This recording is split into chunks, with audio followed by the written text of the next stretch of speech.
Alhamdulillahil malikil alam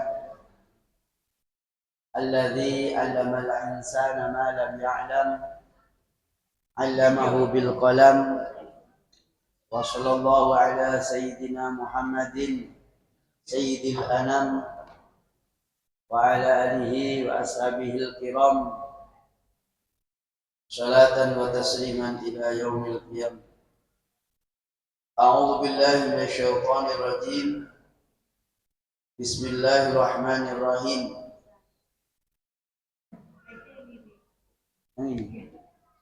Yes. Yes. Oh iya.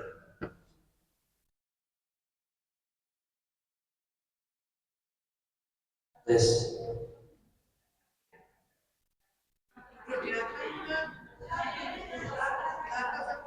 Saya kalau duduk di atas ini agak kesulitan mengoperasikan ini. Nggak apa ya, saya duduk di bawah aja ya. Nah, insya Allah bisa kok melihat saya. Sesekali saya gini nih. Oke.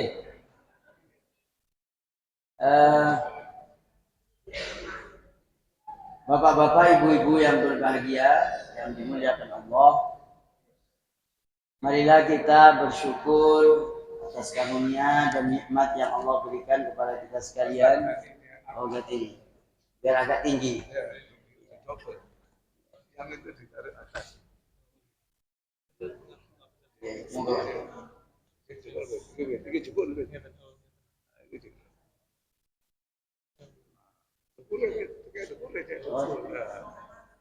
Mau tambah lagi sama pantal gitu ya.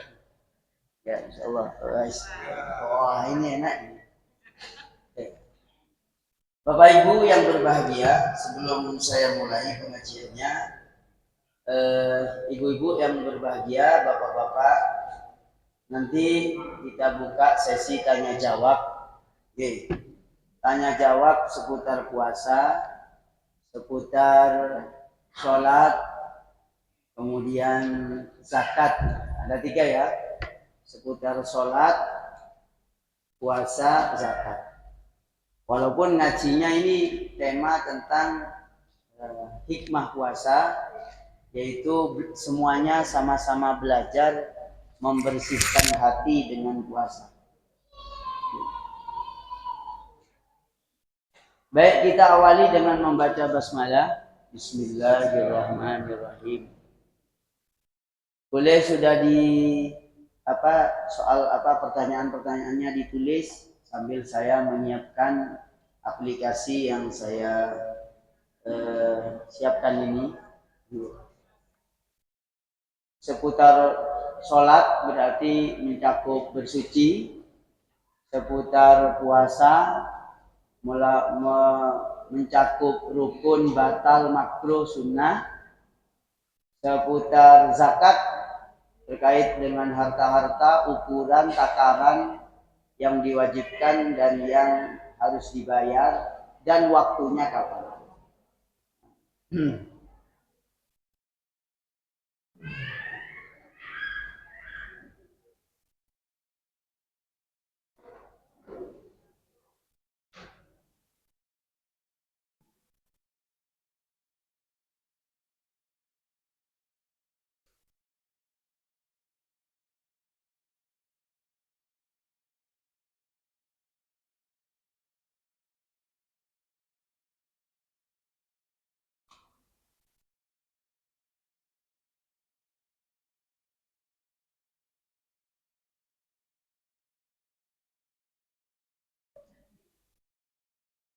Yang sudah menulis pertanyaan boleh langsung bisa disampaikan ke depan. Oke, ya waktunya nanti bisa tidak molor dan padat dengan kajian. Ya. Sebelum saya membacakan kitab yang saya tampilkan ini, kenapa ini? Memang apunten ini yang kemarin yang baru itu Bu Yoga. Yoga nih. Yang kemarin yang baru apa yang ini ya? Yang support dengan laptop saya.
Baik, saya akan menambahkan pembacaan doa untuk panjenengan semuanya. Semoga bapak-bapak, ibu-ibu yang hadir senantiasa diberikan sehat walafiat, diberikan panjang umur yang barokah, yang sakit semoga oleh Allah diberikan kesembuhan, yang punya hajat semoga Allah kabulkan, yang anaknya belum dapat jodoh Allah pertemukan jodoh, yang belum dapat kerja Allah berikan pekerjaan yang barokah, dan yang berada di dalam kesulitan semoga oleh Allah dimudahkan. Untuk semua majelis jamaah Masjid Al-Maghfirah kajian Ramadan, semuanya yang hadir dan yang belum bisa hadir, kita doakan bersama. Al-Fatihah. Alhamdulillah.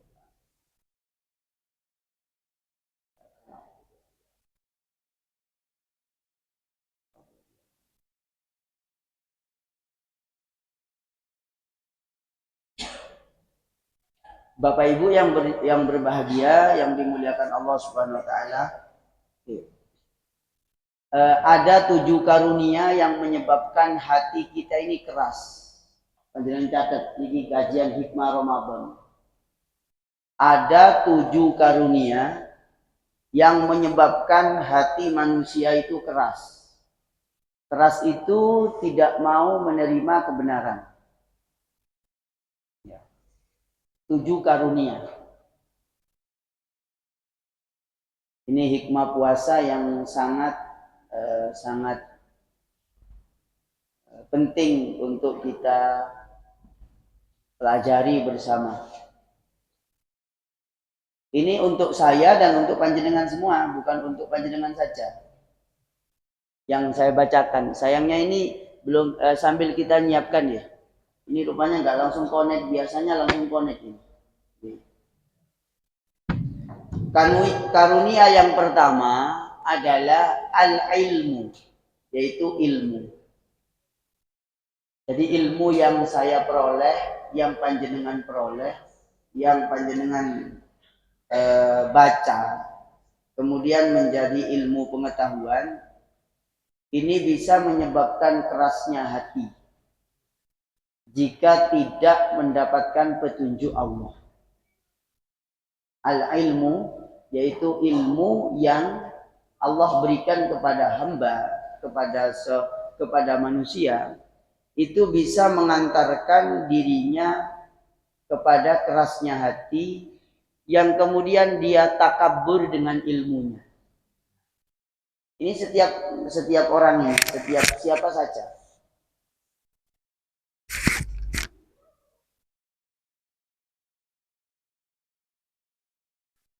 Ini wajar manusia itu kalau punya ilmu, mempunyai kecenderungan keras hatinya, dan kemudian takabur. Keras hati kemudian takabur.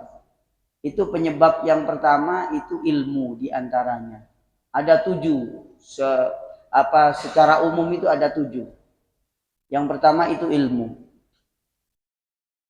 Orang yang merasa punya ilmu lebih banyak daripada orang yang ada di sekelilingnya, itu bisa menjadikan dirinya lupa kalau ilmu itu pemberian Allah. Sehingga orang yang berilmu, yang merasa berilmu lebih tahu daripada orang lain, itu bisa meremehkan orang yang di bawahnya dia, yang dianggap tidak tahu.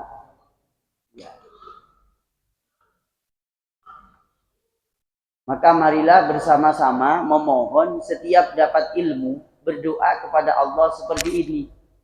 Semoga panjenengan hafal. Kalau belum hafal, dihafalkan nanti, ditonton di YouTube saya pembacaannya. Saya share sekaligus di WhatsApp. Ya. Setiap dapat ilmu, kita berdoa kepada Allah seperti ini. Monggo ikutin. Allahumma inni a'udzubika min ilmin la yanfa' Wahai Allah, aku mohon perlindungan kepadamu min ilmin, dari ilmu la yanfa, yang tidak memberi manfaat. Sampai di sini dulu jenengan apal napa derek? Ini mengganggu. Mati hidupnya gitu. Bisa ya. Begitu. Saya sambil megang kayak gini. Enggak ada cakak. Pakai cakak. Apa lagi? Ustadz, memangnya ada ilmu, adakah ilmu yang menyebab apa yang tak bermanfaat? Banyak. Ya. Ilmu yang tidak semakin menjadikan orang itu baik dan tawadu, berarti ilmu tersebut tidak bermanfaat. Panjenengan saya ceritani tentang kepinterannya sini mungkin.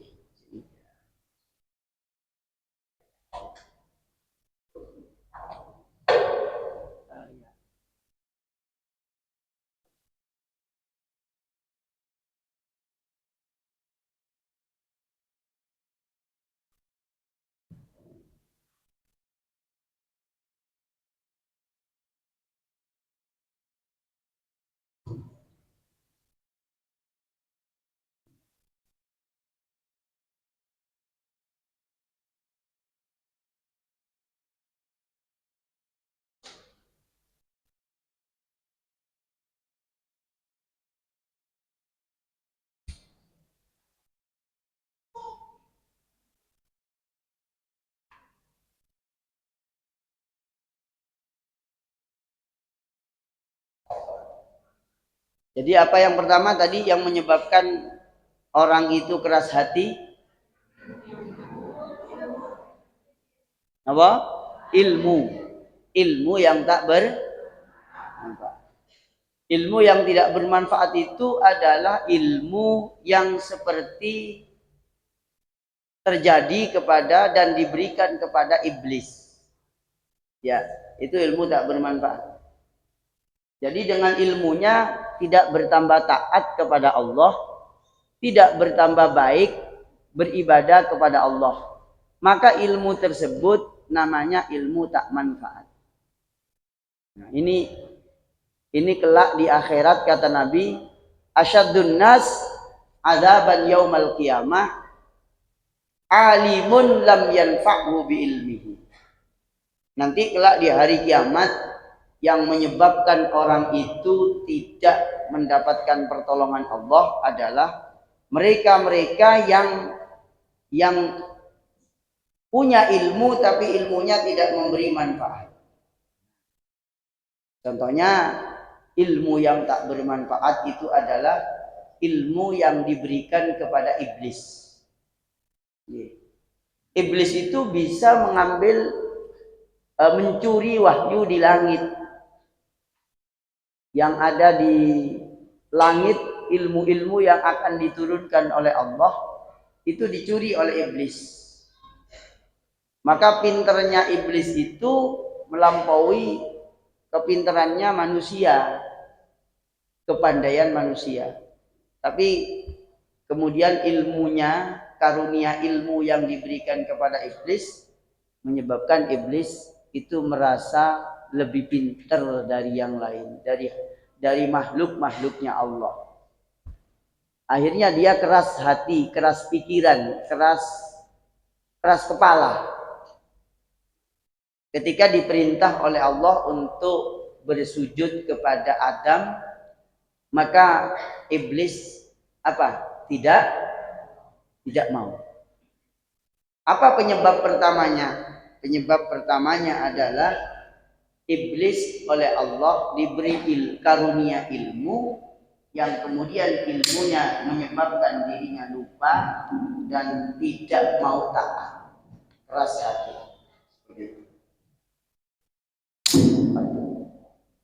Ya, Gimana?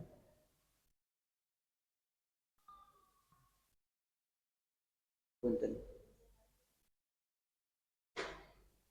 Tidak bisa dibalik. Yang mana? Sini. Ini jepitannya sini.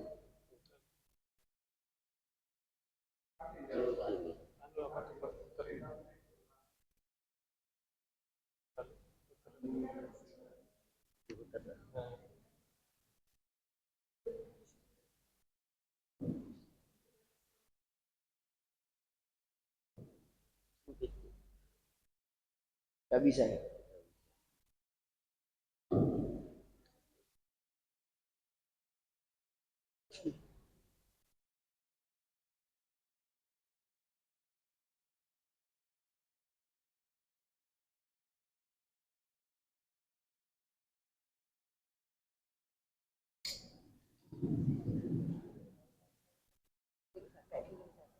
Oh gitu. Gimana? Gitu.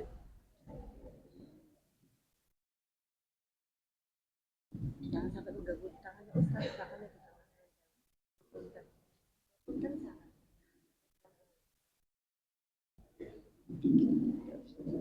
Ketinggiin.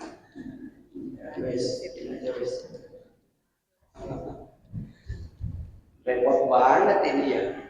Gara-gara live ini ya. Oke.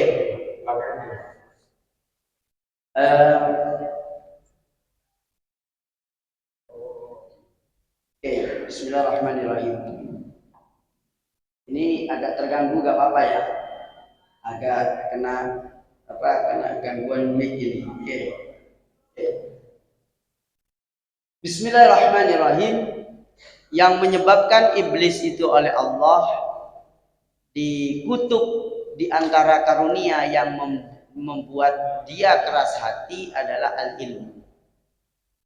Yang kedua yang menyebabkan manusia itu keras hati. Kalau tadi al-ilmu itu yang pertama ya, yang kedua adalah al-ibadah. Ibadah.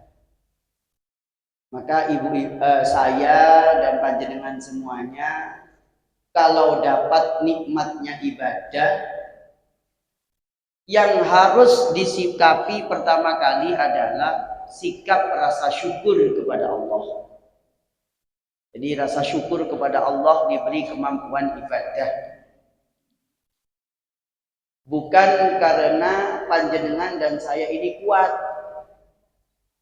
tapi karena diberi petunjuk, diberi maunah pertolongan oleh Allah sehingga mampu ibadah.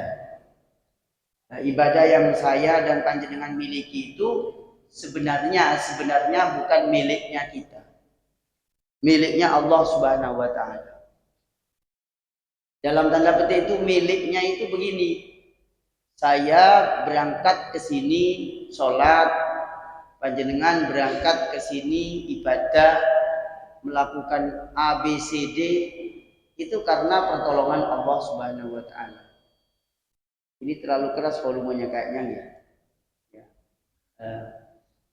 Kalau bukan karena pertolongan Allah, maka ibu-ibu dan bapak-bapak tidak bisa datang. Tidak bisa datang beribadah. Ada orang yang oleh Allah suatu ketika oleh Allah diberi sakit, tidak mampu melakukan ibadah. Itu salah satu cara Allah memberitahu bahwa dia itu tidak mampu melakukan ibadah kalau nggak ditolong. Gitu loh. Ini saya terangkan hadis Nabi di dalam kitab Hilyatil Aulia.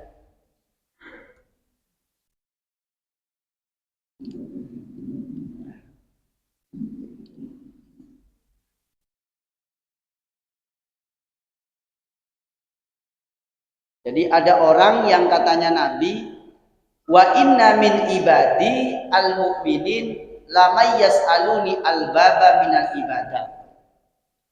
Ada orang yang oleh Allah, ada orang yang minta kuat ibadah kepada Allah, gak dikasih-kasih. Contohnya nopo panjenengan minta, ada sih keinginan di hati itu. Belum minta, atau bahkan yang sampai minta. Ya Allah, saya pengen kuat sholat tahajud 47 rakaat. Ya. Tapi nggak dikasih-kasih oleh Allah. Kenapa kok nggak dikasih? Katanya Allah, Nabi menceritakan hadis qudsi ini, fa'akufahu alaihi alla yadkhulahu ujbun fayufsiduhu dzalika. Oleh Allah nggak dikasih kuat untuk tahajud 47 rakaat dengan witir. Karena nanti kalau dikasih takutnya dia itu ujub. Nah, ini penyakit hati manusia yang paling dahsyat, mengena siapa saja. Termasuk Ustadz Wahid maksudnya. Saya tidak berkaitan dengan Ustadz yang lain. Ustadz Wahid itu bisa kena al-ujbu. Apa al-ujbu itu? Gawok nang awak dhewe ni. Mengagumi dirinya Nah, ini. Lah ini adalah sifat iblis. Jadi sifat iblis itu mengagumi dirinya sendiri. Contoh ini. Waduh, mana ini tak buat contoh mas saya ini. Oh, pas gak ada ini ya. Kayak saya gak ketemu biasanya. Ejasi anyar soalnya. Biasanya kan gak pakai ini saya. Gak tahu ya. Oh, gak ada. Misalnya panjenengan ini kalau oleh Allah diberi kuat ibadah gak lama-lama wis. 3 tahun naik puasa Senin Kemis. Itu kalau orang gak ngaji bab hati, itu takaburnya itu ada takabur halus. Ini bukan berarti ngendoni sampean sing biasa puasa Senin Kemis. Apa maneh ora tahu puasa Senin Kemis. Sing biasa puasa sampai 3 tahun itu bisa kena bocor alus. Apa bocor alus sih? Rumongso wis sangat baik. Lah iku jenenge ujub. Lah itu sifatnya iblis. Al-ujbu, katanya Nabi al-ujbu. Lah nanti lama-lama di dalam hatinya itu muncul takabur. Ya, keras hatinya sudah. Tapi tidak terasa. Yang merasa hanya orang yang dapat petunjuk ilmu dari Allah. Ya. Akhirnya karena dia sudah kuat puasa Senin Kemis 3 tahun gak putus. Ditambah tahajud, setiap tahajud itu 67 rakaat dengan witir. Luar biasa. Lama-lama itu nanti keluarnya kalau sudah keluar rumah ketemu temannya. Ya, oleh Allah dia diuji oleh Allah. Apa ujiannya Ustadz? Ada ujian yang halus luar biasa, gak kelihatan. Diuji oleh Allah. Ujiannya begini. Ketika ketemu temannya sakit, dibacain doa. Waras. Sudah jadi uskun. Ustazah dukun. Itu kalau perempuan. Kalau laki-laki seperti saya, uskun, ustad waras. Langsung waras. Viral akhirnya. Sekedung kandang viral. Mbak, sampean sakit tak? Iya, aku anyang-anyangan 4 tahun. Ya Allah, sampean teko nang ustazah iku lho. Ejos luar biasa. Apa? Terapi tahajud. Sampean lek mondok di tempat dhek, kalau kau mondok di tempat dia semalam, di terapi tahajud, di ewes-ewes, Nah, akhirnya terapis yang bersangkutan ini saya nggak jinggung Bu Yoke ini enggak ya. Atau saya juga biasa nambani wong kok, kalau ono wong jaluk tombo itu tak tambani ya. Tak kayak banyu tak dungani. Lek mandi berarti dungani sampean mandi. Ya gitu. Terus ternyata dia itu oleh Allah dikasih seperti ini, viral banyak. Ditanya, akhirnya ada orang penasaran. Bu, akhirnya udah dipanggil ustadz juga itu. Tat, sampean ini ya Allah luar biasa Tat. Gara-gara apa ini Tat kira-kira rahasianya Tat? Saya ini melakoni tahajud sudah 4 tahun gak putus 67 rakaat dengan witir. Ditambah wirid ini. Sudah, lupa. Lupa kalau itu Allah yang memberi. Tahajud itu hanya salah satunya cara Allah memberikan karunia di dunia. Lah, ini ibu-ibu, bapak-bapak, kalau panjenengan dapat karunia ibadah, itu semata-mata karena murahnya Allah kepada kita. Bukan panjenengan yang kuat, tapi Allah yang maha kuat memberikan kekuatan. Kalau panjenengan nanti menganggap kuat telah beribadah, menganggap diri panjenengan yang kuat, lalu Allah ketutupan, gak ketok le itu karena Allah yang memberi. Sewaktu-waktu panjenengan Allah kasih ujian, dikasih sakit, tak kasih sakit. Coba tak kasih ambeien dulu seminggu, kuat nggak tahajud? Datang ujian Allah. Sedang ambeien wis gak kuat sholat. Iya.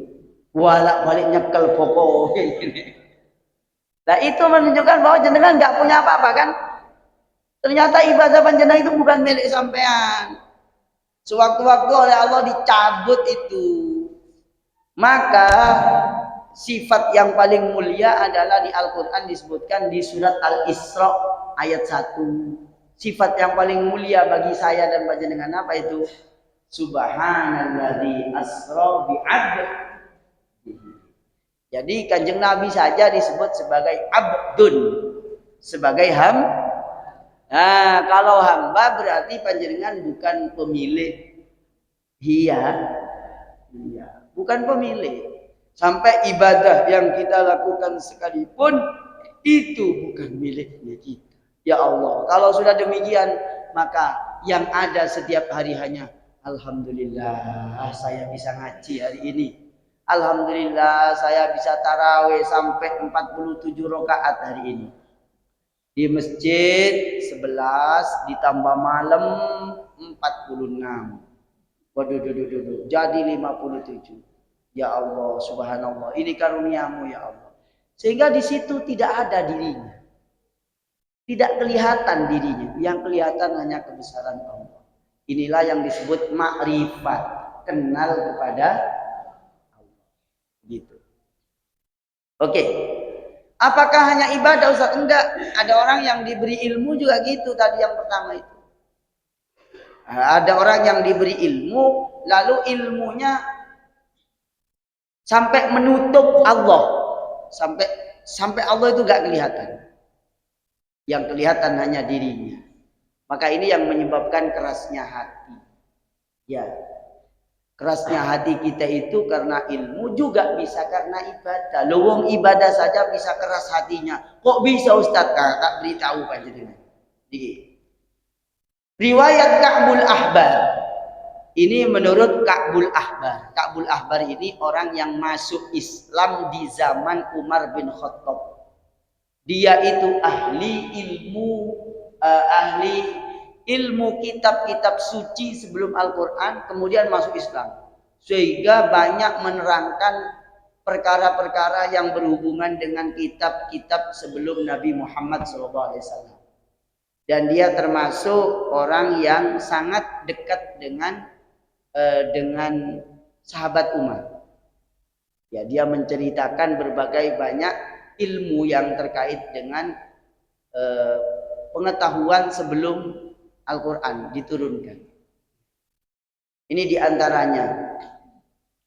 Inna iblis al-la'in kana khazinal jannah arba'ina alfasana. Iblis itu oleh Allah diberi karunia amanah menjaga surga 40.000 tahun. Lama gitu. Lama. 40.000 tahun. Lama 40.000 tahun itu. Wa ma'al malaikat, dan bersama para malaikat samanina alfasana. 80.000 tahun itu kumpul dengan para malaikat. Bersujud, bertasbih dan seterusnya. Sujud, tasbih, sujud, tasbih, sujud, tasbih terus. Wa wa'adzal malaikata isyrina alfasana. Menjadi iblis, menjadi penceramahnya malaikat itu 20.000 tahun. Subhanallah. Jadi iblis ini mempunyai catatan rapot yang sebelumnya itu baik sebenarnya. Wa sayyidal karubiyin, dan menjadi penghulunya malaikat karubiyin salasina alfasana, 30.000 tahun. Wa sayyidar ruhaniyin, menjadi penghulunya malaikat ruhaniyin, karena malaikat itu banyak banget, nggak terhitung jumlahnya. Selama 1000 tahun menjadi penghulunya malaikat ruhaniyin. Wa tafa haulal arsh, tawaf di arsy itu, mengelilingi arsy, baca tasbih, baca zikir semuanya, kurang lebih 14.000 tahun. Total ketemu taat menjadi hamba Allah, menjadi hamba yang ahli taat kepada Allah 185.000 tahun. Sebentar apa lama ini? Panjenengan ini kan belum nyampe berapa persennya, maaf. Ibadahnya saya dan panjenengan belum nyampe lamanya ibadah itu belum nyampe 0,5%-nya lamanya iblis menjadi hamba yang taat kepada Allah. Tapi hanya persoalan keras hati dan pikirannya iblis, akhirnya muncul sifat takabbur. Naudzubil.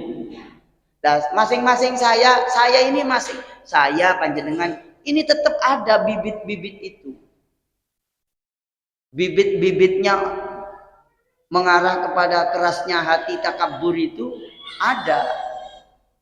Gitu. Di antaranya karena karunia ilmu, karunia ibadah. Ya apa implementasinya? Ngeremehkan orang lain. Itu jenenge takab. Itu penyakit hati. Ya, penyakit hati. Ngeremehkan orang lain itu. Ya gak sampai ngomong mek di hati. Di hati. Jamaah anyar ayo gaya-gaya. Di hati, di hati. Di hati. Gak ngomong. Di hati. Arek kapan? Di hati itu, di hati loh ya, bukan diomongkan, di hati. Jadi arek kapan? Itu loh, sing bengese abang. Iku gaya-gaya padahal jamaah asik. Jadi di hati. Gak sampai ngomong ya, gak sampai ngomong. Kalau sampai ngomong itu sudah keterlaluan sudah.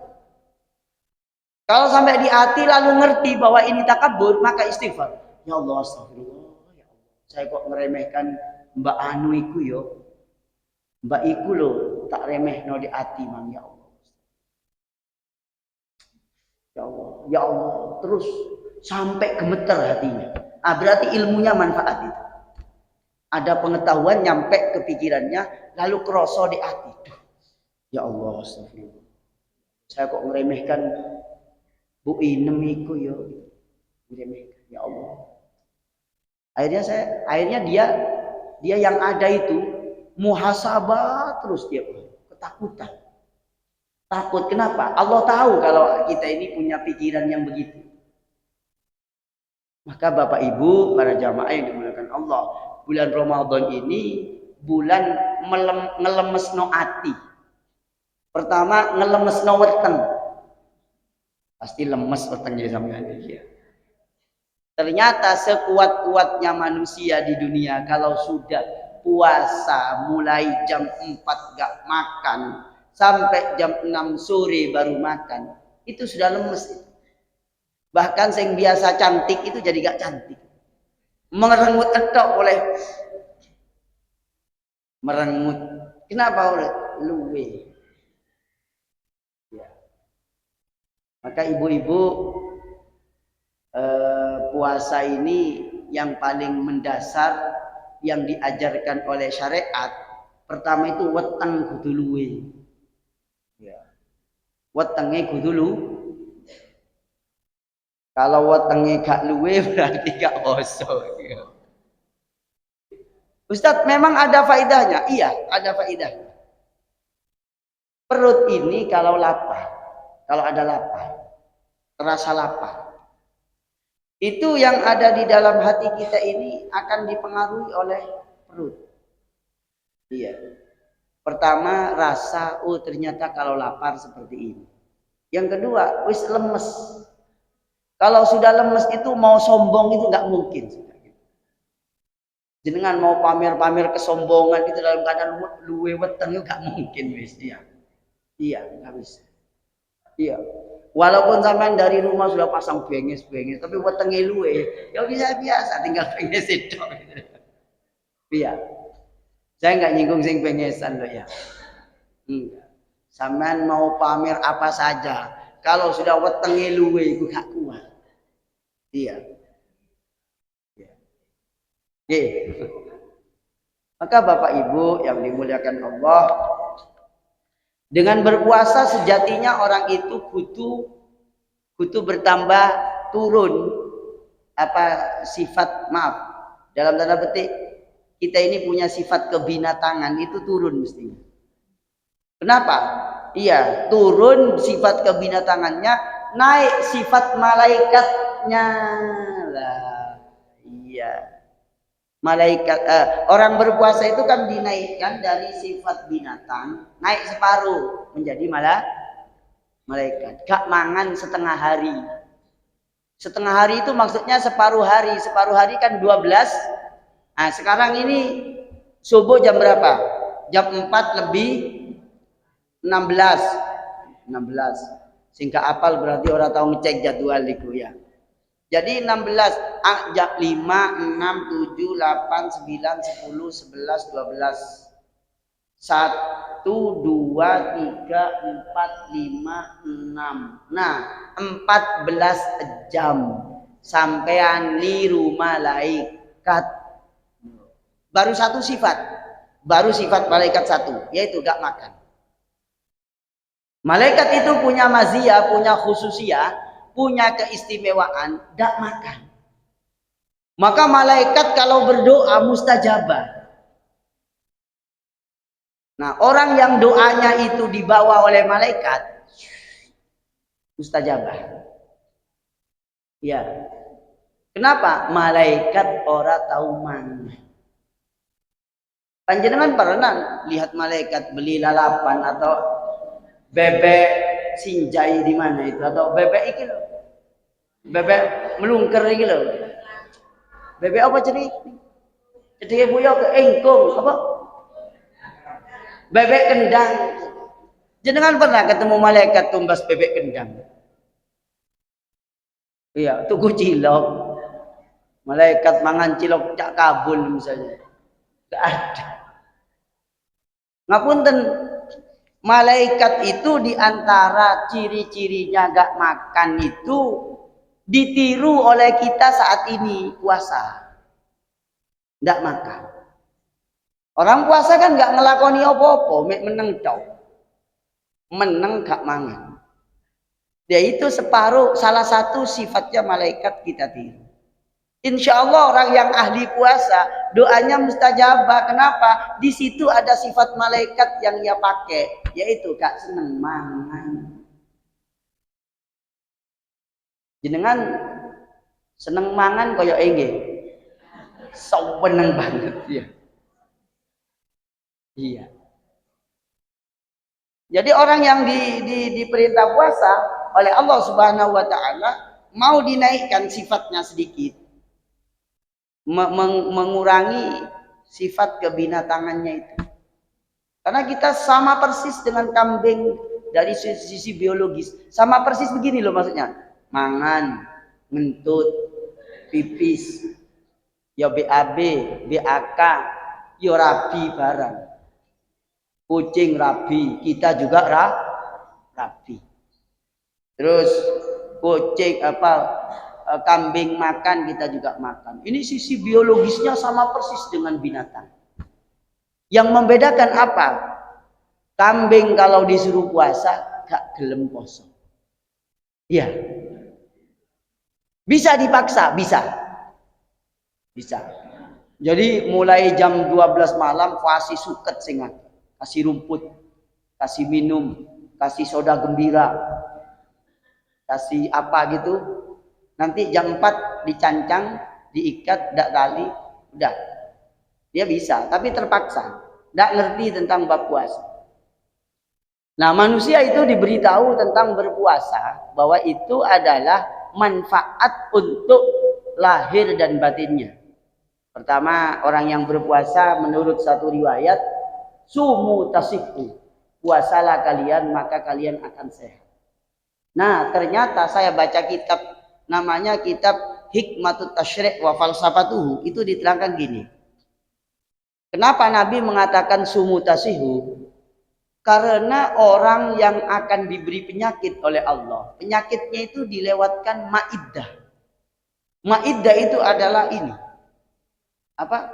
Lambung tempat nyimpan makanan. Nah, semua penyakit itu sumbernya dari sini, dari makan. Ya, makanan, pikiran. Apalagi orang sering mikir makanan.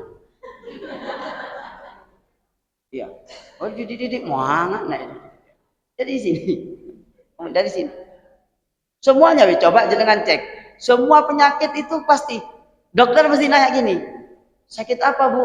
Gak tahu, Dok. Ini tiba-tiba apa di hulu apa ini namanya tengkuk saya. Di tengkuk saya ini berat, Dok. Saya gak bisa noleh ini gini-gini terus. Sek. Ibu tadi makan apa? Gitu kan? Ibu tadi makan apa? Pasti tanya makanan kan? Ibu makan apa? Dok, tadi saya makan jeruan. Jeruan apa? Jeruan itu macam-macam. Gitu. Babat. Terus apa lagi? Usus. Terus apa mana? Yosa isi ini usus. Ya iki penyebabnya sampean. Nah, iya tahu dokter sih ngomong. Mohon maaf. Orang yang walaupun tidak ahli puasa, seperti saya lah misalnya, tidak terlalu rentan penyakit. Kenapa? Singkatnya didadekno penyakit dek kene gak ono gitu loh. Apa yang akan jadi? Ya paling melebu metu gitu itu kejadian penyakit. Sing guyu-guyu tok iki koyo akeh penyakit sih. Penyakit mangan gitu. Ya. Ayo semoga dengan berpuasa panjenengan diparingi sehat oleh Allah Subhanahu wa taala. Jadi ya itu yang kedua itu ibadah yang menyebabkan orang itu punya hati Terus gimana Ustaz? Berarti kita gak boleh ahli ibadah, tetap ibadah, tapi sampean butuh melihat ini ibadah karena karunia Allah, bukan karena panjenengan dan saya yang kuat, tapi karena karunia Allah. Allah memberi karunia kepada dirinya. Gitu. Jadi yang dilihat itu Allah. Sehingga dengan ibadah yang dia lakukan tidak akan pernah merasa dirinya itu hebat, lebih baik, lebih dahsyat dan seterusnya. Gitu. Yang ketiga, yang menyebabkan orang itu keras hati adalah nasab, keturunan. Nah, keturunan. Misalnya ibu-ibu punya keturunan. Ibu keturunannya Raden Paku misalnya. Itu Pak, orang yang punya nasab itu kalau lupa daratan dia itu membanggakan nasabnya. Saya keturunan bupati. Ya, saya keturunan gubernur. Saya keturunan Raja Singosari. Saya keturunannya Tunggul Ametung. Saya keturunannya Ken Arok. Saya putune Kendedes, saya putune Rojo Majapahit 5, saya keturunannya ulah. Itu bisa menyebabkan orang itu sombong dan keras hati. Ya, saya keturunannya Hamengkubuwono ke-130 misalnya. Misalnya. Itu bisa berbahaya pada pemiliknya. Padahal maaf, manusia itu semuanya keluar dari jalan kotor dan dari perkara kotor. Ngapunten, saya dan panjenengan ini keluar dari tempat kotor, dari barang kotor, masuk ke tempat kotoran, keluar dari jalan kotor. Maka manusia itu katanya di dalam kitab ini di kitab Bariko Muhammadiyah namanya, Bariko Mahmudiyah ini diterangkan, orang yang membanggakan nasab itu saking bodohnya. Bodoh apa? Bodoh asalnya dan bodoh tempatnya. Bariko Mahmudiyah nama kitabnya. Orang yang menyombongkan keturunannya, kenasapannya, ya, itu pertanda dirinya itu bodoh tentang asalnya dari tempat kotor, dari barang kotor, keluar dari tempat kotor bersamaan dengan kotoran. Berarti tidak ada yang melebihi satu sama lain di antara kita kecuali karena ketakwaan kepada Allah. Gitu. Ye, apa tadi? Yang ketiga yang menyebabkan orang keras hati, nasab. Ustadz berarti nggak penting nasab. Nasab penting. Ya, apa pentingnya Ustadz? Pentingnya untuk menikah. Menikah mencari calon-calon yang baik, pilih nasab yang baik. Nasab yang baik itu adalah nasab yang memang maaf ya. Dia memang keturunannya jelas. Keturunan siapa? Oh, ini keturunannya Empu Gandring. Tapi yang sudah Islam. Jenengan sumera Empu Gandring. Ya, oh ini keturunannya siapa? Ini keturunannya Brahma Kumbara dan Dewi Mantili. Tidak saudiwara radio saur sepuh. Tidak ada orang tua, ada bapaknya, ya ada ibunya jelas. Oh ini anaknya orang ahli ibadah, insya Allah barokahnya bapak ibunya ahli ibadah, anaknya katut ahli ibadah. Itu nasab yang dipentingkan oleh kita. Lebih dari itu semuanya adalah orang yang taat walaupun nasabnya biasa-biasa. Nasabnya petani, bukan anak keturunannya raja, bukan keturunannya Siliwangi, bukan keturunannya Raja Majapahit, bukan keturunannya Tunggul Ametung, bukan keturunannya Empu Gandring, bukan keturunannya Wiro Sableng, bukan. Tapi keturunannya orang biasa, taat, akhlaknya bagus. Iya. Gak kerasa sampean poso lek ngene nggih. Aku sing kerasa. Bu, gak punten, wong ngomong itu ternyata capek. Ya capek ya luwe barang gitu ya. Is. Yang keempat, yang menyebabkan hati keras, panjenengan catat. Yang menyebabkan orang berhati keras adalah yang keempat, al-jamal, kecantikan. Wah, ini al-jamal. Di sini ada orang namanya Jamal? Gak ada. Ya. Yang menyebabkan orang itu bisa keras hati yang keempat adalah al-jamal, kecantikan bagi bagi perempuan, ketampanan bagi laki-laki. Itu al-jamal namanya. Jamal itu artinya kecantikan atau ketampanan. Lah ini bisa menyebabkan orang lupa. Ya. Tapi di sini sudah ada yang Jamal sudah. Mantan Jamal. Iya. Wis kewut soalnya. Ya, jadi katanya di kitab ini wadzalika aksaru ma yajri fin nisa. Jadi kerasnya hati, ketakaburan seseorang yang disebabkan oleh karunia al-jamal, yaitu banyak terjadi di kaum perempuan. Iya. Emak-emak dan macan-macan. Iya. Apa macan itu? Mantan cantik. Iya. Jadi ini bisa membuat orang lupa memang. Mohon maaf loh, amit saya mohon maaf loh ya. Hampir setiap orang pasti merasa, kalau laki-laki merasa ganteng. Gini apa betul? Kalau perempuan merasa cantik. Apalagi statusnya di komen sama orang. Statusnya itu, status di WA. Mbak, sama niku foto dek di sini. Foto dek KP sawah. Dek mana itu? Dek Tumpang. Di mana? Dek Batu, Pucol. Ya Allah, Mbak. Itu yang itu kameranya apa make up sampean sing garakno ayu. Sumpah lo Mbak, sik koyok biyen sampean ayune. Besoknya itu keluar rumah jalannya sudah beda itu. Yang semula agak membungkuk sekarang rotok gini. Iya. Iya. Lebih pede. Sehingga orang yang kena penyakit ini bisa menyebabkan dirinya meremehkan orang lain.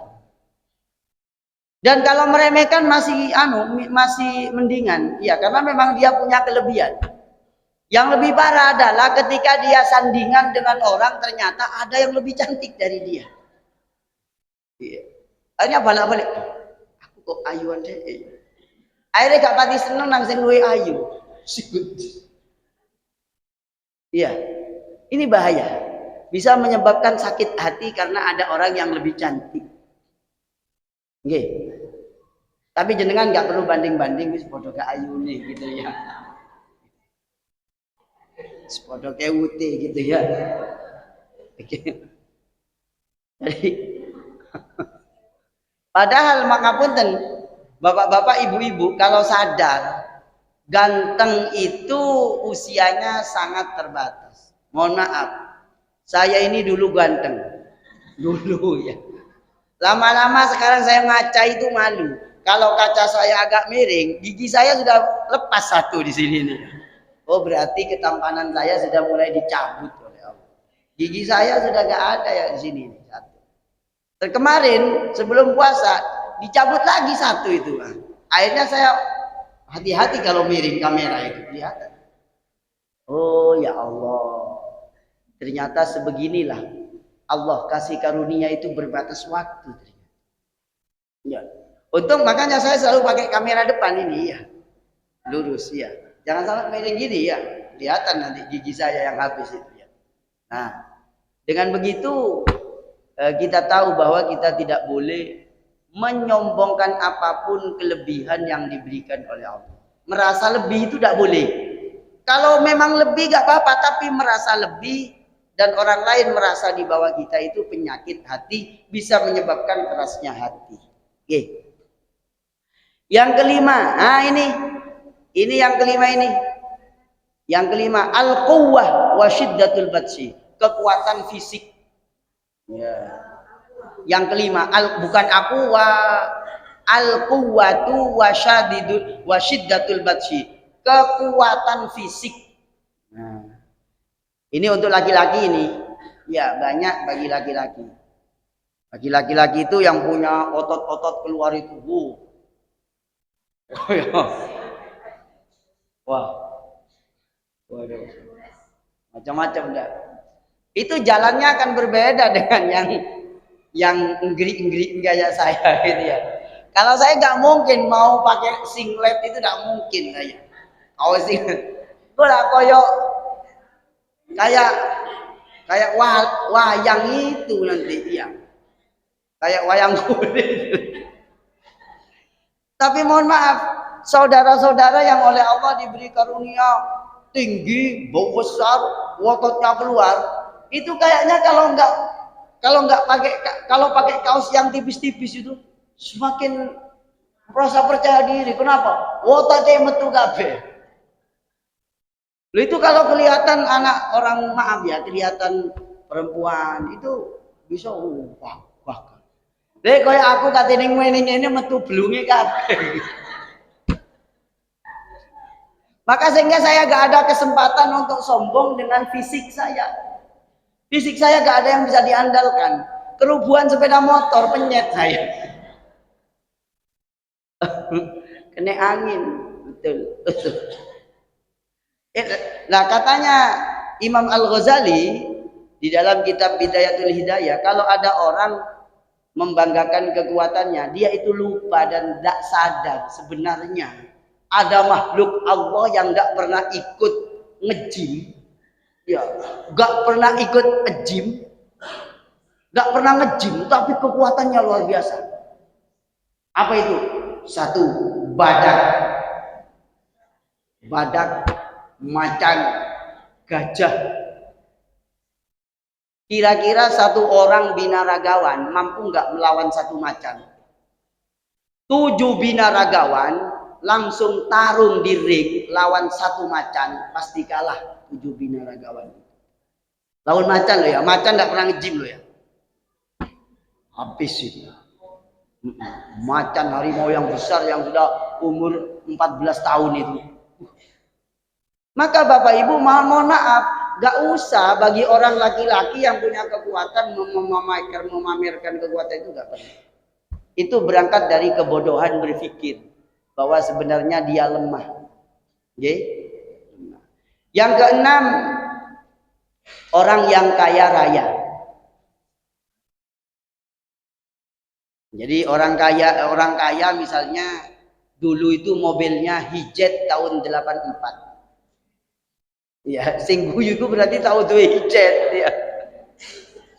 Ngapunten. Iya, punya Hijet tahun 82. Dulu waktu tahun 87 itu punya Hijet. Atau bahkan tahun 2000 sih nyekel Hijet. Tiba-tiba oleh Allah diberi karunia. Dia punya kenalan, punya bisnis besar. Lupa dia kalau Allah yang nuntun kenalannya itu ketemu sama dia. Langsung tahun 2002 sudah beli Mercy. 2004 beli Alphard, 2006 beli Land Cruiser, 2007 beli Rubicon.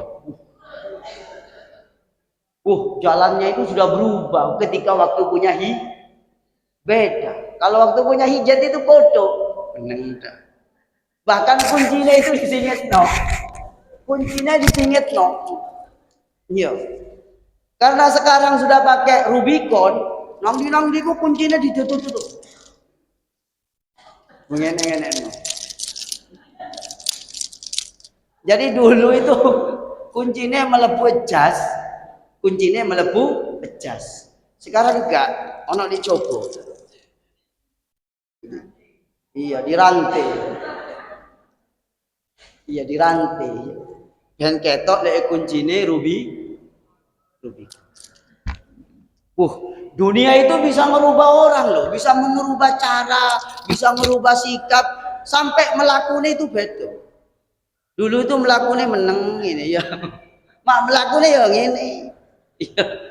Sedang saiki ono mobil kendaraan api, melakukan kok rada ngene. Ini namanya atine berubah. Kenapa? Karena ada yang mendikte dia untuk berubah. Apa itu? Hartanya berlimpah. Ustaz berarti gak boleh punya harta, harus punya harta untuk ibadah kepada. Kenapa? Kok sombong itu dilarang? Karena sombong itu milik Allah, harta itu dikasih oleh Allah, dimudahkan jalannya oleh Allah. Allah bisa cabut dengan caranya, sangat sebentar, dibuat kebakaran habis.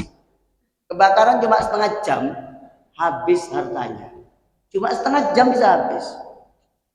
Ini. Maka orang yang punya harta itu tidak boleh sombong. Itu keras hatinya namanya. Merasa, itu saya dulu berbisnis, mengatur manajemen, mendatangkan pakar. Sedang pakari kena stroke gak iso ngomong. Entek harta itu. Loh iya, maaf, ini tidak ada kaitannya dengan siapapun, siapa saja bisa kena. Gitu. Maka ada karunia yang sangat mulia dari sisi Allah, tapi tidak dirasa itu karunia. Yaitu apa? Kemiskinan.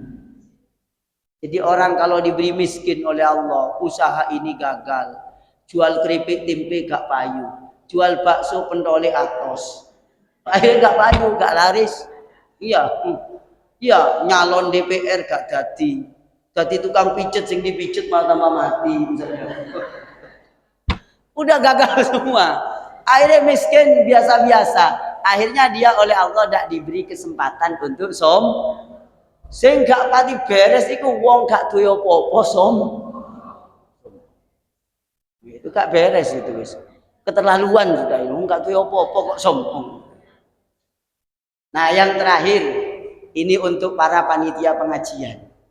Para panitia pengajian, para kiai, para ustadz, para ustazah yang bisa menyebabkan hati atos adalah al-ajba' minal banin wal aqarib wal ilman wal jawari wat talamid wat taqarrub minal sultan wa ulatihi.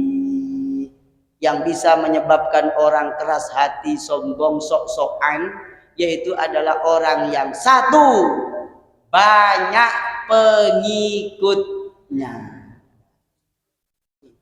Ini untuk jamaah, untuk ketua majelis ini, Bu Yoke. Di sini ada Bu Dia, Bu Werdi, Bu Sopowane, ibu-ibu, Bu Yuyun, Bu Sopomane. Jadi kalau panjenengan diberi karunia kok saiki pengajiane akeh, biasa-biasa mah. Saya walaupun enggak sebanyak ini yang ngaji sepodo kok gini ngaji iki lho mboten. Nggih gak berubah. Wis saiki jamaah akeh moro ini ono dek dhuwur itu enggak, aku bang yo akeh mau titik aku tak ngejek isor. Kenapa? Bagi saya ini kan hanya ketepaan sampean nganggur akhirnya ngaji. Kan gitu. Ketepaan yang pertama, ketepaan sampean nganggur. Sing kedua wis gak ono kegiatan maneh. Timbangane stres di omah dhewean mending ngaji. Udah maka iya. Maka ibu-ibu yang ngaji ini alhamdulillah. Dengan caranya Allah dibuat seperti ini. Ya bagi saya ini kan kadang ngaji hati itu jamaah ya yang standar itu 60. Iya. Maksudnya 12 ditambah kaki 4 ya. Kaki barangkali itu jadi berapa itu jumlahnya? Iya. Tapi bagi saya biar ngaji. Saya walaupun tidak ada yang ngaji, 2 orang aja tak ngaji. Dan saya walaupun nggak ngaji yang ngaji nggak ada sama sekali itu loh. Saya kalau nge-live itu sampai 1000, 2000 yang ikut kan tidak ada masalah. Iya. Maka banyak pengikut, tidak ada pengikut, sebenarnya kita tidak perlu terpengaruh. Tujuannya kita beribadah kepada Allah. Lah, orang yang banyak pengikut bisa lupa. Lupanya gimana? Oh, itu jamaah saya itu. Itu jamaah saya. Semuanya itu disebut jamaah saya itu. Itu bisa lupa kalau itu Allah yang nuntun ketemu sama dia. Bahaya, nanti di akhirat gak dapat apa-apa. Hanya bingung sibuk ngurusi absensinya jamaah. Ini dulu jamaah saya ini dulu. Gak tahu sekarang ini mungkin gara-gara difitnah jamaah sebelah gitu ya misalnya. Misalnya maaf. Ya. Dan ini ternyata biasa saja, ini normal gitu loh. Misalnya dulu ada jamaah yang sering ngaji ke saya, tiba-tiba gak ngaji. Bahkan jangankan ngaji, di WA aja nggak balas gitu misalnya itu ya. Itu biasa normal saja. Kenapa? Tujuan kita ini bukan ngajak jamaah dekat ke kita, bukan ngajak jamaah dekat kepada Allah gitu loh. Lah bagi para panitia, bagi para ustadz seperti maaf, gak usah para ustadz ini menggurui ustadz. Bagi ustadz seperti saya, jangan pernah berpikir bahwa jamaah itu didatangkan untuk saya. Keliru itu, Allah murka nanti. Gitu loh, murka. Kenapa kok murka? Lah saya bukan Tuhannya kok. Ngaji itu diajak agar satu, taat kepada Allah. Yang kedua, baik kepada sesama. Hatinya dibersihkan oleh Allah Subhanahu wa taala. Ah begitu. Dengan begitu Bapak Ibu, ya, kita juga tidak salah niat. Saya ngaji pun tidak berusaha tidak salah niat. Nanti niatnya ngaji ben sampean cidek padha karo aku mara ngono ngetokno sumbangan untuk aku itu misalnya enggak. Enggak, itu salah itu. Nanti katanya Allah di hari kiamat, di hari akhirat, bangkai jenazah yang paling busuk itu adalah orang yang punya pengikut salah niat. Nah, ini tak tunjukkan kepada jenengan. Nah, iki. Ya Allah. Oh, yang medeni niki, Bu. Pokoke medeni niki. Pokoke medeni. Sampean kudu wedi. Iya. Sik. Iki ibu-ibu. Jadi nanti itu pada waktu yaumul hisab, maaf, di hari kematian seseorang itu ada bangkai yang lebih busuk dari orang kafir. Nah, ini sampean cek nih, ini di kitab Ihya. Katanya Imam Al-Auza'i di kitab Ihya juz 1 halaman 63. Ini singgungan buat saya, tamparan buat saya, bukan buat panjenengan. Tamparan yang luar biasa. Jadi qala Al-Auza'i, Imam Al-Auza'i mengatakan syakat an-Nawawis ma tajidu min nitsni jifil kuffar. Jadi Nawawis itu artinya sarkofagus. Apa sarkofagus itu? Batu-batu tempat penyimpanan bangkainya, mayatnya. Mohon maaf ya. Bangkai mayatnya, mohon maaf, saudara kita yang non muslim. Jadi di zaman dulu itu, di zaman dulunya dulu, itu tradisi memakamkan jenazah dimasukkan ke batu. Lalu dibiarkan sampai bertahun-tahun itu. Diganti pakaian atau apa dan seterusnya itu ya. Nah, batunya itu namanya nawawis atau nawus. Nawus itu terjemah bahasa Indonesia sarkofagus. Nah, katanya Imam Al-Auza'i, nawus ini selalu mengeluh karena bau busuk bangkainya mereka itu sangat luar biasa. Lebih busuk baunya daripada bangkainya kita yang muslim. Dan ternyata ada yang lebih busuk dari itu semua. Fa'auhallahu ilaiha butuna ulama isu antanu mimma antum fihi. Nah, ini. Ada yang lebih berbau busuk dari bangkainya manusia yang tidak beriman kepada Allah dan tidak beriman kepada Nabi Muhammad. Yaitu apa itu? Ulama usu. Perutnya ulama usu. Orang yang berbicara agama, naudzubillah min dzalik, semua mulut ini semoga dijaga dari yang tidak benar. Orang yang ngomong agama tapi kepentingannya dunia. Orang yang melakukan kegiatan keagamaan tapi tujuannya dunia. Ini nanti ketika mati, ya, bangkainya itu perutnya meledak duluan, bau busuknya melebihi busuknya bangkai orang kafir. Ini di kitab Ihya. Maka dari itu bapak-bapak, ibu, khususnya yang punya kegiatan keagamaan, ikhlaskanlah semuanya. Saya ingin mendekatkan diri kepada Allah dan orang lain saya ajak untuk dekat kepada Allah. Umpama diajak dekat kok ternyata tambah jauh, deketin. Kok masih menjauh? Tali, tarik. Iya. Ditarik dengan apa? Terserah. Mungkin dengan makanan atau apa. Sama lemper lah mungkin. Kan kelet ya lemper itu. Gitu. Jadi gitu ibu-ibu ya. Banyaknya pengikut jangan sampai salah niat. Ya. Bagi seorang ustadz seperti saya ataupun siapa saja itu, Kenapa? Tujuannya kita bukan mendekatkan mereka kepada kita, tapi mendekatkan diri kepada Allah. Sehingga nanti ibu-ibu ketika nge-WA jamaah, monggo ibu-ibu hari ini ngaji hataman Quran nggih, 30 juz.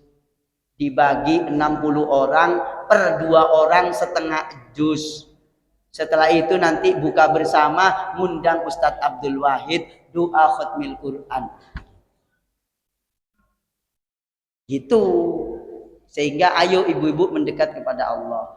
Ternyata di WA yang datang cuma 6 orang. Alhamdulillah, berarti per orang itu 20. Per orangnya 5 juz. Gitu. Lumayan, berarti diberi pahala banyak. Gitu ke? Oke, baik ibu-ibu, ini adalah renungan hikmah Ramadan agar kita Ramadan ini semakin tawaduk dan semakin menjaga hati. Karena apa? Puasa itu bukan sekedar tidak makan, tidak minum, tapi menahan hati kita untuk selalu bersabar, bertawaduk, tidak takabur, tidak meremehkan orang. Hati menjadi hamba yang sangat sederhana dan bersahaja. Merasa tidak memiliki apa-apa, merasa bukan siapa-siapa dan bukan apa-apa. Nah, itulah puasa yang akan menjadikan kita menjadi al-muttaqin yang disebutkan di Al-Quran. Ya ayyuhalladzina amanu kutiba alaikumusiyam kama kutiba alal ladzina min qablikum la'allakum tattaqun. Karena hatinya sudah tatakun dijaga oleh Allah dari sifat-sifat yang tercela. Yang penutupnya dari saya adalah yaitu menjaga hati dari perkara yang menyebabkan Allah Subhanahu wa taala murka. Catat 2 hal saja. Allah murka, doa tidak diijabah. Allah murka, doa tidak diijabah. 2 hal, yaitu ghibah dan namimah. Ini saudara kembar ini. Ghibah, membicarakan keburukan orang yang beriman, dan namimah, adu domba. Ya. Namimah itu adu domba. Ghibah itu membicarakan keburukan orang lain yang beriman, sesama yang beriman. 2 itu aja yang paling pokok untuk kita hindari. Mari kita hindari bulan puasa, tidak membicarakan keburukan orang dan tidak adu domba. Ya, adu domba. Itu katanya Roma Irama, adu domba, adu domba. Adu domba gitu. Adu domba itu namimah, yaitu nyetor omongan ke orang lain panas, saling setor menyetor. Ya, setor menyetor menjadi satu. Ya. Akhirnya panas kesro rame di grup. Itu namanya namimah. Nah, namimah ini hukuman di dunia, doanya tidak diijabah. Ya, hukuman di dunianya orang namimah itu doanya tidak diijabah.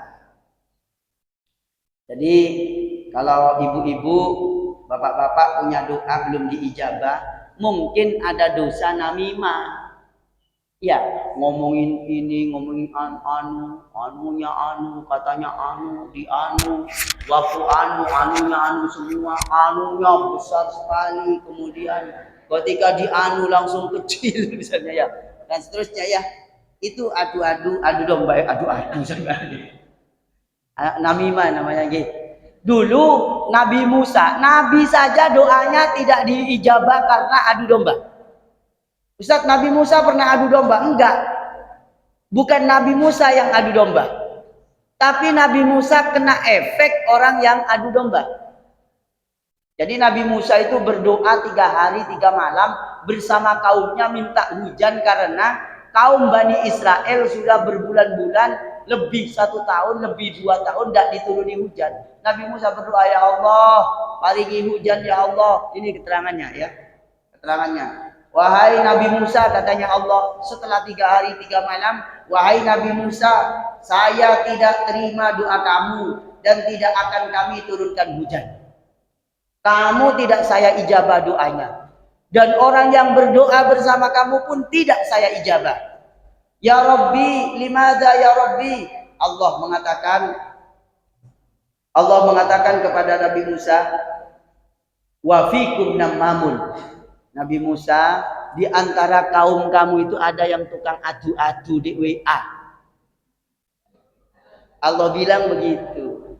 Akhirnya Nabi Musa bilang, ya Allah ya Rabbi, wa man huwa?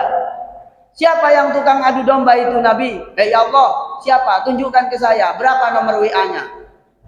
Gitu. Katanya Allah Subhanahu, hatta nukhrijahu bainana. Biar saya keluarkan dari grup. Nabi Musa itu logatnya kayak orang Madura. Grup katanya. Saya keluarkan dari grup katanya. Katanya Nabi Musa. Ya Allah. Akhirnya apa? Katanya Allah Subhanahu wa taala, "Ya Musa anhakum anin namimah wa akuna namaman." Nabi Musa, saya melarang adu domba. Kok saya mau memberitahu orang yang adu domba, berarti saya juga adu domba dengan kamu ini gitu loh. Allah lucu juga pada akhirnya ya. Nabi Musa, saya kan melarang adu domba. Kalau saya beritahu orang yang adu domba itu, berarti saya ngadu domba juga dia dengan kamu gitu loh. Akhirnya Allah diam aja, enggak, saya enggak beritahu. Akhirnya Nabi Musa bilang kepada kaumnya, tubu ilallah minan namimah. Ayo bertaubat, jangan adu domba. Saya ini gak diterima doanya oleh Allah, gak diturunin hujan, gara-gara di antara kalian ini ada yang adu domba di antara sesama. Maka hukuman kontan di dunia bagi orang yang suka ngadu domba, suka menyebar, suka nge-share hal-hal yang tidak benar dan tidak baik, yang tidak tahu aslinya dan bagaimananya, itu kontannya hukuman dari Allah, doanya tidak diijabah. Gitu. Nah, puasa-puasa katanya Nabi ada 5 perkara yang membatalkan pahala, tidak diijabah doanya. 5 hal kata Nabi. Yang pertama al-kizbu, yang kedua al-ghibah, yang ketiga an-namimah, yang keempat itu sumpah dusta, yang kelima yang menyebabkan orang tidak diijabah doanya dan dihapus pahala puasanya adalah an-nazar bi syahwatin, melihat sesuatu karena syahwat di hatinya. Begitu. Baik, ini rencananya saya ini nggak lama-lama malah keterusan sampai 1 jam lebih. Ya Allah, monggo pun pertanyaan saya iki. Sampai ngelak aku iki ya. Iya, terserah wis gantenan. Nggih. Iya, monggo Bu Yoke sampaikan pertanyaannya. Bacakan boleh. Bulan salat tarawih di rumah. Apakah salat tarawih yang harus istighfar dahulu? Salat tarawih apakah berarti salat malam? Sampun. Santun langsung jawab ya. Langsung jawab. Semuanya saya beri kesempatan bertanya. Insya Allah khusus hari ini pengajiannya sampai jam 3 sore. Oke, pertanyaan pertama. Ustadz, apakah sholat tarawih pengganti sholat malam? Begini, saya terangkan ya. Sholat sunnah di malam hari itu namanya qiyamul lail. Kalau dikerjakan di bulan Ramadan, sholat malam jam berapapun pokok setelah sholat isya, namanya disebut sholat tarawih. Jika dikerjakan setelah bangun tidur, namanya sholat tahajud. Jika ganjil, sholat malamnya namanya witir. Ustadz, apakah yang sholat tarawih masih boleh tahajud? Sangat boleh dan dilanjutkan terus bertahajud. Sholat tahajud itu artinya sholat sunnah di malam hari dilakukan setelah bangun tidur. Ustadz, saya nggak bisa tidur Ustadz karena banyak utang, banyak tagihan. Tetap sampean sholat malam namanya sholat qiyamul lail. Ustadz, sholatnya di masjid kan cuma sekian. Sampean lanjutkan sendiri di rumahnya. Bukan berarti setelah itu gak boleh sholat sunnah. Sholat atau sunnah. yang harus dikerjakan oleh panjenengan, kalau sudah witir nanti tidak perlu witir lagi. Begitu aja. Gitu nggih? Nggih. Monggo ini dulu yang keping ini. Ya, keping ya. Terima kasih Pak Bim. Ustaz, saya mau menanyakan takutnya namimah tadi yang hukumnya itu saat kita hari-hari Baca WA. itu kita itu tidak terasa menyalurkan ke grup lain. Mm-mm. Padahal berita itu kita tidak tahu itu bahwa bagaimana kita menyikapinya. Kita nggak tahu saat kita menyalurkan ke grup lain itu tidak tahu kalau itu bahwa itu kan berarti kan ada doa. Nah, bagaimana menyikapinya Baik. dalam hidup sehari-hari. Sambun. Oke, baik. Kita langsung jawab cepat-cepat. Kalau panjenengan punya dosa meng-share itu nggak tahu yang kebenarannya, padahal itu video dipotong-potong misalnya. Jenengan ya belum tanya juga ke orangnya dan seterusnya. Ternyata terbukti itu nggak benar. Jangankan benar, jangankan nggak benar. Benar pun jika panjenengan menimbulkan kegaduhan, itu panjenengan termasuk golongan namimah, gitu loh. Termasuk orang yang ngerusak juga. Terus gimana taubatnya? Kira-kira begitulah ya. Taubatnya sampean baca istighfar. Lihat ketemu orangnya ya sampean minta maaf. Kalau sampean itu tidak minta maaf, maka keterangan di kitab Minhajul Abidin, kalau orangnya sudah meninggal dunia, maka panjenengan berbuat baik atas nama dia dan bersihkan namanya. Oh maaf ya, dulu saya ngomong jelek tentang dia, padahal dia itu sebenarnya baik. Mohon maaf mohon maaf, omongkan ke orangnya, begitu. Kalau orangnya sudah meninggal dunia. Kalau orangnya belum meninggal dunia, sampean berusaha cari di mana orangnya. Kalau orangnya di Palembang, ya datang ke Palembang minta maaf. Atau cari nomor WA-nya. Misalnya sampean ngomongin Bahlil misalnya ya, Pak Bahlil itu saja. Ngomongin ngalor ngidul misalnya ya, ngomongin misalnya. Sampean kan dia kan beriman, dia juga puasa, maka panjenengan harus minta maaf ke beliau. Gitu. Iya. Kalau nggak minta maaf jenengan nanti di akhirat dihabiskan pahalanya. Ustaz gimana ini? Orangnya misalnya nggak ada Ustaz, udahlah. Panjenengan mintakan maaf kepada Allah, mintakan ampunan beliau kepada Allah, dan panjenengan tidak mengulangi hal yang sama. Begitu. Gitu, oke? Ya, bergantian Bu ya. 1, 2, 3, nggih. Apakah sholat tidak khusyuk itu tidak sah, tidak diterima atau bahkan berdosa? Mana lebih baik saat sholat malam membaca surat yang panjang setelah Al-Fatihah atau saat bersujud lama? Ya, pas sujud itu lama sekali berdoanya karena berdoa saat sujud itu banyak dijabah oleh Allah.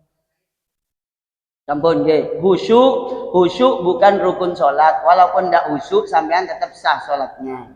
Ya. Yang penting syarat rukunnya sudah dipenuhi. Jadi khusyuk bukan syarat sah sholat, tapi itu keutamaan karunia dari Allah. Begitu. Monggo di belakangnya. Assalamualaikum, saya mau tanya bagaimana caranya orang yang keras hati untuk diajak mencari ilmu supaya dia mau belajar tentang ilmu, dan apa doanya supaya dia juga mau mencari ilmu itu. Bapak, ilmu agama itu penting untuk memahami tentang kita. Oke, paham. Itu caranya gimana?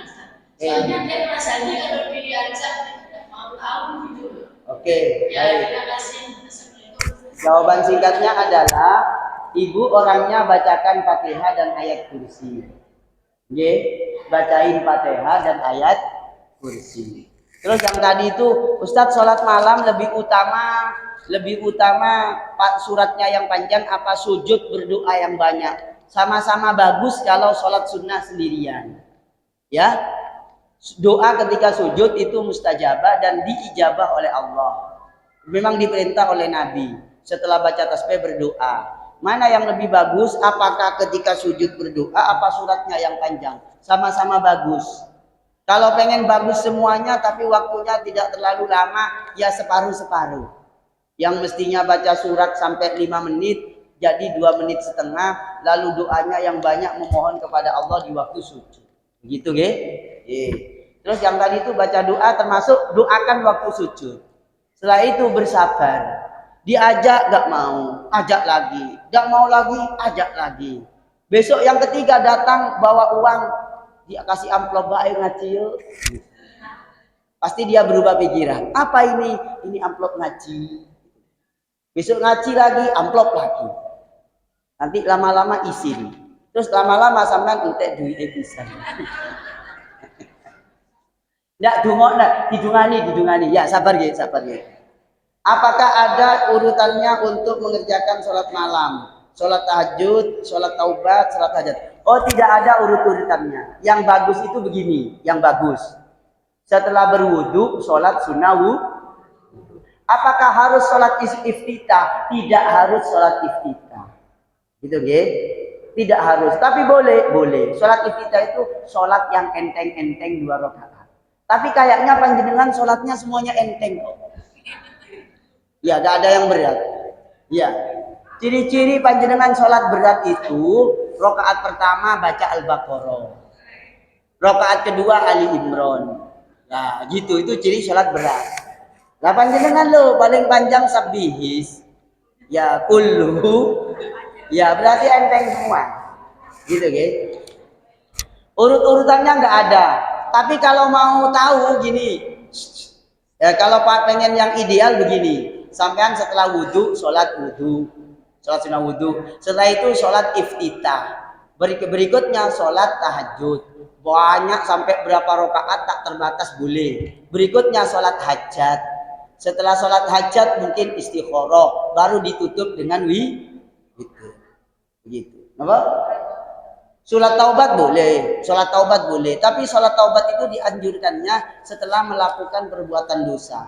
Kalau sampean di siang harinya sudah nge-WA AIU babibu, nge-WA sana, nge-WA sini, grup gini, komen begini, komen begitu, malamnya taubat, siangnya juga taubat. Itu. Sholat taubat itu dilakukan ketika setelah merasa melakukan dosa. Gitu. Itu nggih? Apakah ada urutannya? Terus apakah sholat taubat boleh dikerjakan setiap malam? Boleh. Boleh dilakukan setiap malam karena kita tiap hari dosa. Gitu? Nggih. Rata-rata dosa. Rata-rata. Walaupun kecil-kecil. Nggih, kecil-kecil. Saat sholat isyraq itu selama ini menjauhi, tapi setelah mengikuti pondok Ramadan kita berjamaah diharuskan bersama-sama. Oh, munfarid, ya. Apakah niatnya lillahi ta'ala? Iya. Jadi gini, sholat sunnah itu boleh berjamaah, termasuk sholat duha itu boleh. Tapi tidak dianjurkan dan tidak boleh dianggap wajib. Hanya boleh. Boleh. Ini keterangannya. Dengan ikut pondok Ramadan ya. Ini keterangannya. Sholat duha, ya, sholat sunnah berjamaah. Nah, boleh tak? Boleh. Tapi tidak dianggap wajib. Hanya boleh. Misalnya begini, jenengan karena ikut acara, monggo ibu-ibu biar kita bareng-bareng ada kadang-kadang. Nah, kita sholatnya ayo mau berjamaah aja, boleh. Tapi jangan dianggap apa Ustadz konsekuensinya? Begini, kalau sampean anggap wajib berarti mewajibkan sesuatu yang tidak wajib, itu nggak boleh, gitu loh. Kalau sekedar boleh, nggak apa-apa. Itu kan cuma sesekali aja. Ini keterangan hadisnya, ya boleh. Sanadnya sahih. Sholat duha tasbih juga sering diarahkan berjamaah. Oh, sholat tasbih jangan kerjakan sendiri saja. Kalau berjamaah ya juga boleh, tapi jangan dianggap harus. Iya.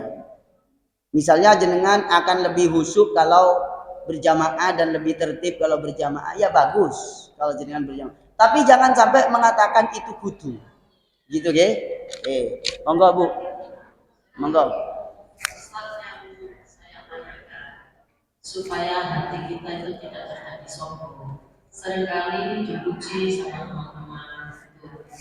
Bagaimanakah saat supaya hati kita tidak sombong saat dipuji apa yang harus dikatakan atau didoakan. Terima kasih Ustaz. Sip, baik. Monggo sareng-sareng. Allahumma tahhir qalbi minan nifaqi wa minal riya'i wa minar riya'i. Allahumma tahhir qalbi minan nifaqi war riya'i. Adik sampean gak apal langsung gini. Allah, ya Allah lindungi aku dari penyakit nifak, penyakit munafik di hati dan penyakit riya. Kalau dipuji gak apa-apa dipuji. Saya loh setiap hari dipuji. Iya di YouTube itu jempol itu. Ini sudah dapat 33 jempol itu kan pujian. Tapi bagi saya gak ada apa-apa. Yang penting saya gak kepengen jempol. Apa mana mek gambare jempolnya lo gak gelem aku ya. Apa mana jempolnya sekil gitu ya. Iya, yang penting hati kita tidak terpengaruh apa-apa. Gak apa-apa orang muji. Lah saya itu loh sering dipuji, Tat, sampean kok masih kelihatan muda, Tat, gitu.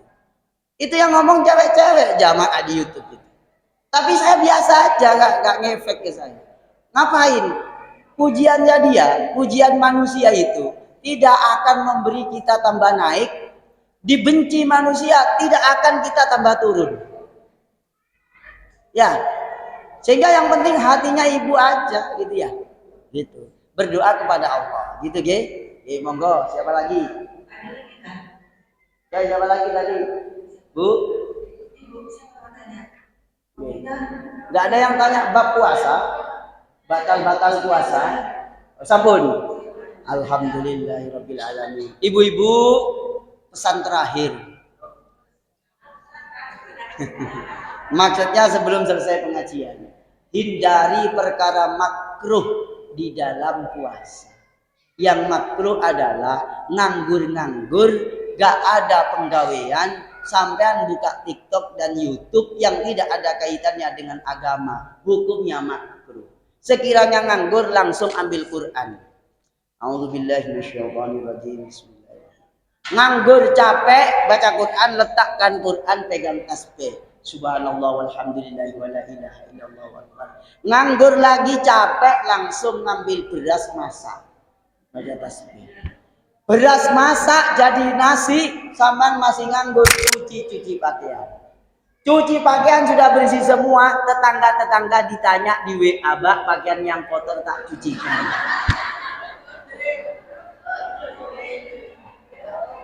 Oke. Inilah puasa berkualitas. Tapi kalau sampean ngerumpi di grup, sampean bisa habis pahala. Saya, gitu ge? Cukup ge?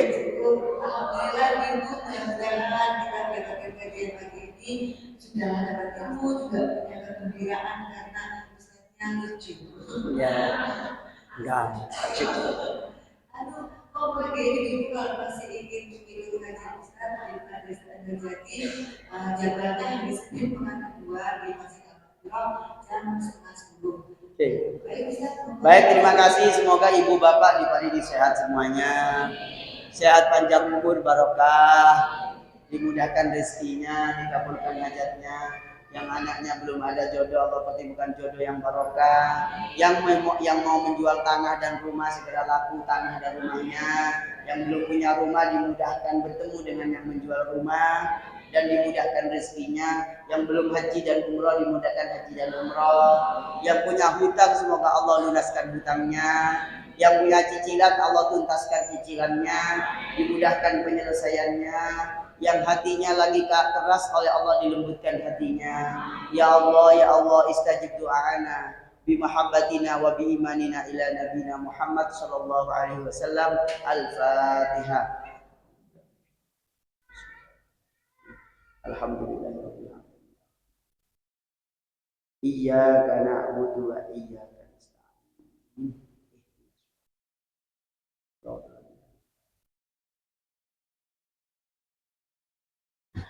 Subhanakallahumma wa bihamdika asyhadu an la ilaha illa anta astaghfiruka wa atubu ilaik. Assalamualaikum warahmatullahi wabarakatuh.